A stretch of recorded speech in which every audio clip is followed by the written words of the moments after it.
Well, the snow is snowing. Razvan's headed out. It looks like about an inch of powder. We're supposed to get 2 to 3 to 4 overnight, so we'll see about that. We're just about 12:10. We've been hanging out for a little while. Today was kind of a busy day. Did some invoices for some dashboards that have sold. We've had a couple orders pending for a while, so we finally allocated the stock in Germany, and now they're shipping over to the States. Kind of a new process. We're shipping directly from Germany instead of shipping to me and then shipping from here. It costs $50 to get these things from Germany, and about 2 to 3 times that to get them from Ohio to even a state as close as North Carolina. So we definitely need to ship from Germany. We're wasting a ton of money shipping twice, which makes sense. So there's still some PayPal fees. We're still figuring out the business aspect of this, trying to make it more profitable. But it is good, and we can offer the same high quality product as our really one competitor for a slightly lower price. So that's business, competitive advantage. But Razvan and Sabrina are back from Virginia, so it was nice to see them. They left the 23rd and came back a day early today to avoid snowfall in Virginia and or here. Megan stayed up today. She was feeling a little under the weather, so she took a day of rest. Kenan was with his sister for her birthday today, and that was kind of it. I went to my grandmother's house in Silver Lake today to replace a bunch of light bulbs and fix some stuff. She's got frozen pipes. It's on an addition of the house which does not have a basement under it, so that's why the pipes are freezing. That and the fact that it's -7 degrees outside right now. So she had a plumber come out and take a butane torch to the pipe so it's unfrozen, but now she's left a trickle going, so we had to get a space heater and shove it up in the crawl space. What a pain in the ass. But that should fix things, blowing some hot air on those pipes. But I'm pretty tired actually, so what do we got tomorrow? Tomorrow, Saturday, I want to say, we might be going to a movie tomorrow night with Megan's parents. That was our Christmas gift to them, a bunch of movie tickets, and go see a movie, get some popcorn, relax. So we'll see about that tomorrow.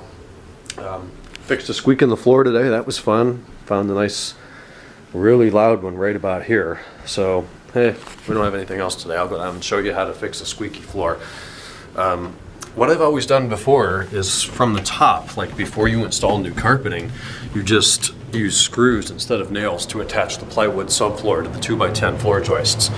But seeing that we have carpet in there right now and we're not going to be replacing it anytime soon, we're not going to do that.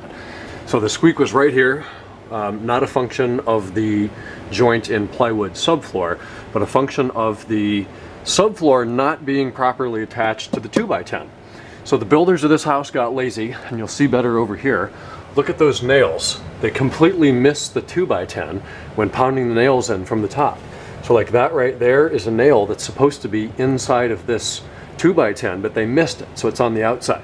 Same thing with this one, and borderline, same thing with that one. It's barely attached. No squeaks over there, so I'm not gonna mess with it. The squeak was right here. So what I did, I got a wood shim, started on this side, pounded it in.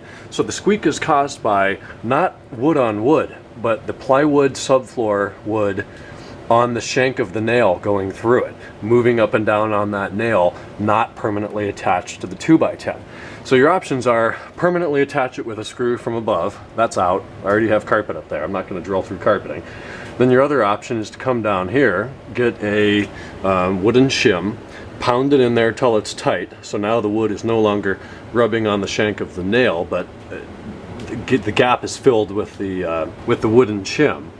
Then cut the wooden shim off, and then use a heavy-duty construction adhesive to glue the wooden shim in there. So that's what I've done. It's nice amounts of adhesive on both sides. If I really wanted to go crazy with it like I did on this other one a couple of days ago, then you get a piece of wood, glue that in there, and then put screws both into the subfloor and the 2x10 joist. That one's never going to squeak again. I don't think this one will either, but if it does, I'll just take an extra piece of scrap wood and put that in there. So that's my fix for that. Now there's 2 other really annoying squeaks that I have attempted to fix, but the problem isn't the wooden subfloor, the plywood subfloor on the 2x10 joist, it's the wood floor floating on top of the subfloor, and I can't fix that. It's the tile, the grout, and the wooden floor on top of the subfloor.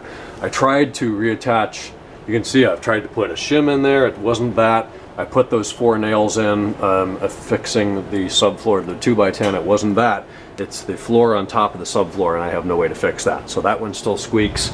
And then the same thing, annoyingly enough, right in front of the kitchen sink. And I tried the same thing here with the shim and a bunch of nails, and I can't fix that either because it's the floor on top of the subfloor. So I'm two of 4, fixed 50% of the squeaks. Guess that's as good as I'll get. But with that, I'm gonna go sleep, shower, and go to bed, and we'll talk tomorrow on Saturday. Hope you guys had a great week. Good night.